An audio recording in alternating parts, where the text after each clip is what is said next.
Paz do Senhor a todos, nossos irmãos, mais um comentário da lição bíblica do primeiro trimestre de 2021. Estamos estudando a lição acerca de Josué. Desta feita, a lição de número 9 está compreendida no capítulo 11 e 12 de Josué. O título da lição é a lista das cidades conquistadas. Os objetivos desta lição, o primeiro é não ser intimidado pela ameaça do inimigo. O segundo é assimilar a importância de ser zeloso.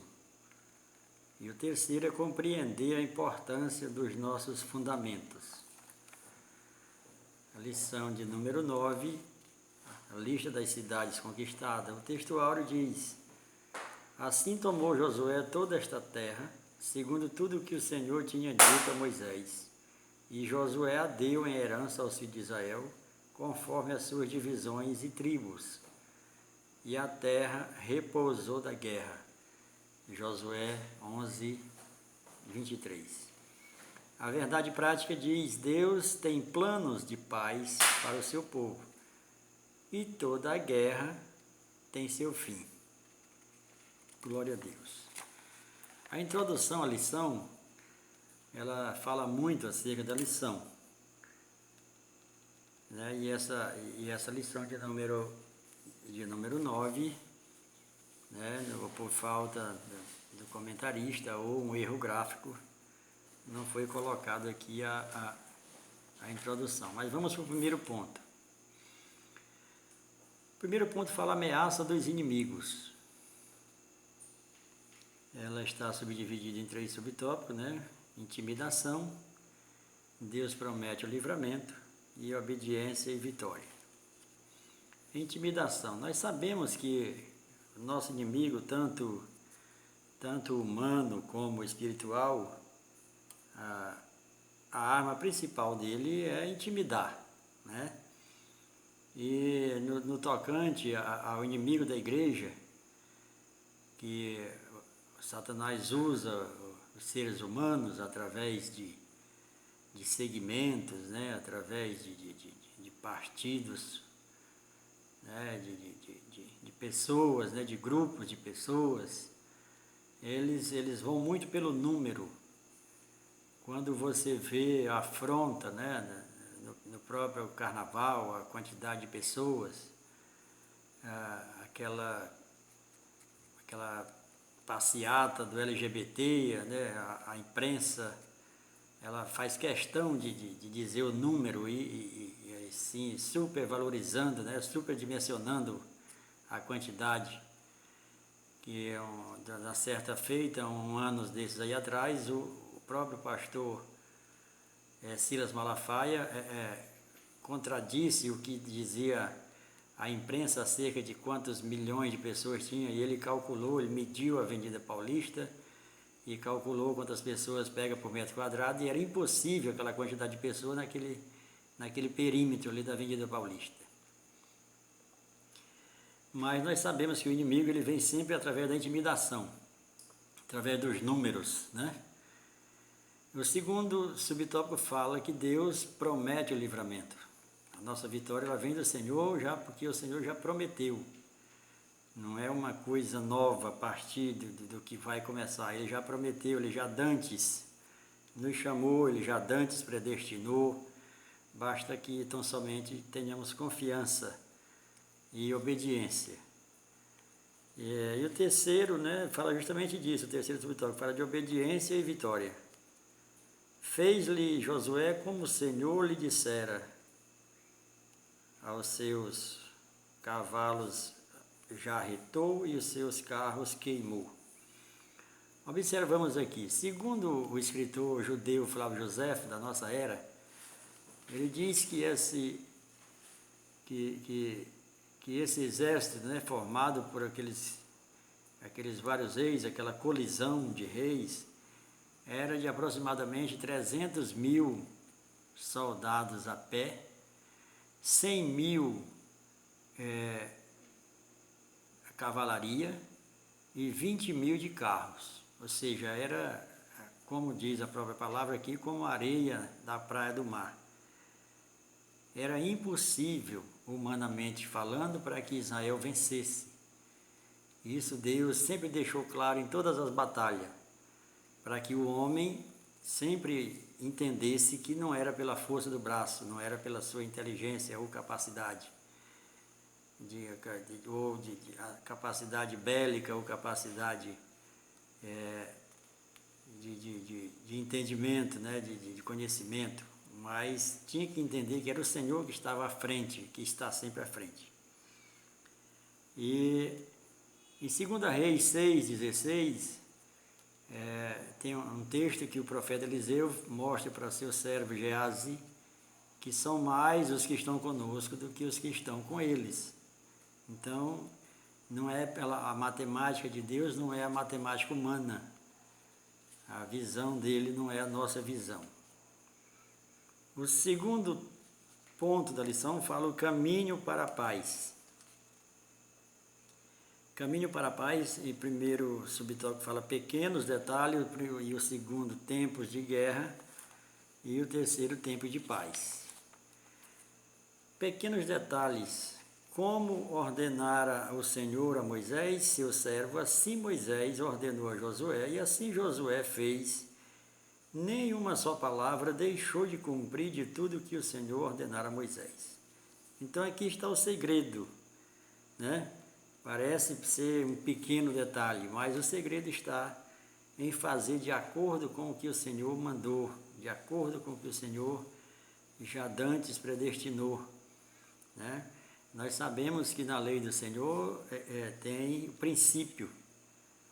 Existe o princípio de Deus, existe a lei de Deus, e na lei existem as regras.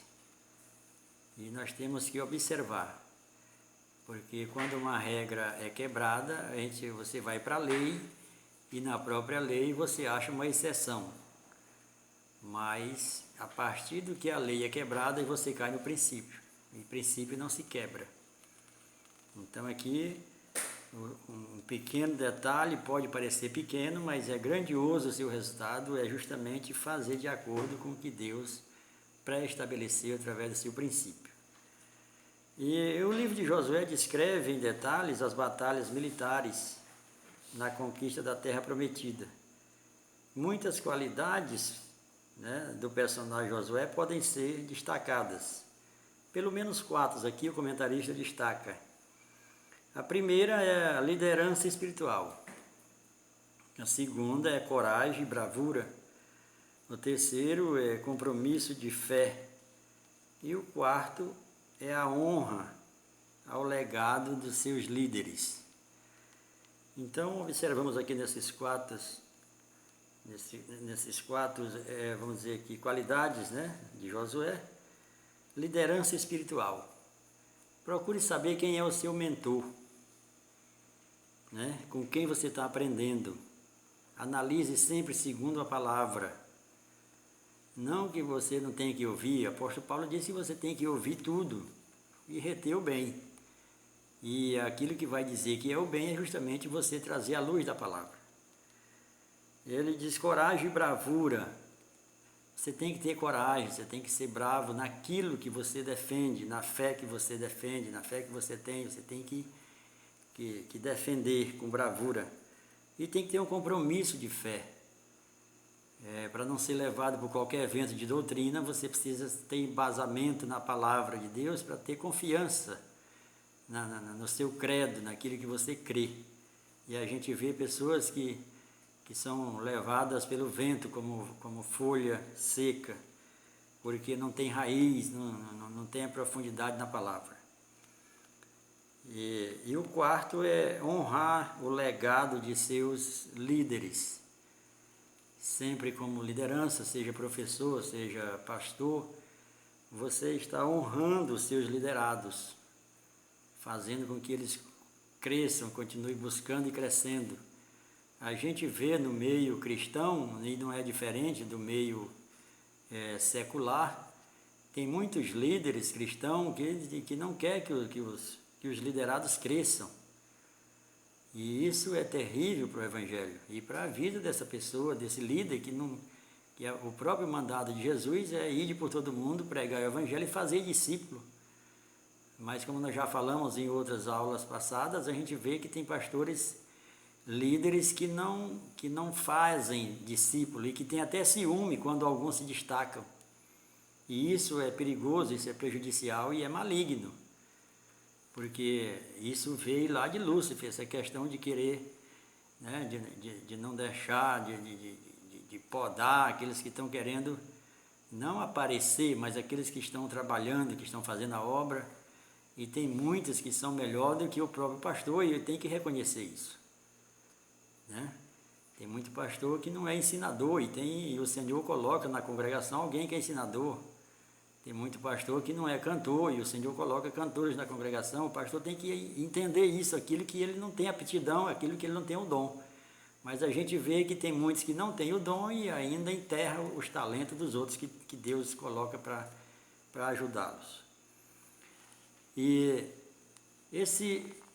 concluindo aqui esse primeiro tópico, nesse subtópico, diz: o texto é bem claro, né, acerca do zelo de Josué. E o próprio salmista, no Salmo 6, verso 9, Salmo de número 6, verso 9, o próprio Davi diz: o zelo da tua casa me consome. A gente vê que tem muitos líderes, irmãos, que não tem zelo pela obra do Senhor, pela casa do Senhor, né? E a gente vê o descaso, e o próprio profeta Jeremias diz que maldito aquele que faz a obra relaxadamente. Então, aqui o salmista diz que o zelo da casa se consome. Você vê algo errado no prédio da congregação, você vê algo errado na parte da liturgia do culto, você não vê aquele cuidado, e é isso, para quem tem amor pela obra, pela causa do Evangelho, se sente muito incomodado. E o segundo é tempos de guerra. Não houve nenhuma cidade que fizesse paz com os filhos de Israel, até porque foi Deus quem endureceu o coração deles, porque foi Deus que deu essa terra para o povo de Israel. Deus fala para Abraão que por onde ele pisasse, Deus ia dar para a descendência de Abraão. Então, por onde Abraão andou fazendo tenda, né, habitando em toda aquela região, inclusive o Egito, pertence a Israel. Porque a palavra diz que foi por onde Abraão pisou, Deus deu para a descendência dele. Ele não teve morada, ele não construiu casa, mas a descendência teve morada e teve casa, que foi a terra prometida. E Abraão, Isaac e Jacó andou nessa terra toda. E o terceiro é tempo de paz. Assim tomou Josué toda esta terra, segundo tudo que o Senhor tinha dito a Moisés. E Josué a deu de herança aos filhos de Israel, conforme as suas divisões de tribos, né? Quando Josué faz a divisão de tribos, 2 reis conquistados ainda com Moisés, aqueles 2 reis, né? O rei Og, rei de Bassã, e Esbom, e aí ele entrega para 2 tribos, só que essas 2 tribos eram uma tribo inteira, e as outras eram metade de Benjamim e a metade de Ruben. Então ficou 2 metades e uma inteira, aonde Moisés conquistou, e Josué ficou 10 tribos, sendo 9 tribos, mais 2 metades, né? A de Benjamim e a de Rubens. Você pode ver isso aí claramente lá em Gênesis também. Então vamos para o terceiro e último ponto, a lista das conquistas.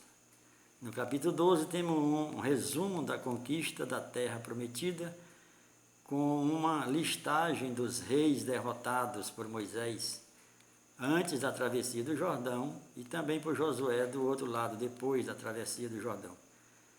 É nítida a honra dada à memória de Moisés como o primeiro dessa jornada.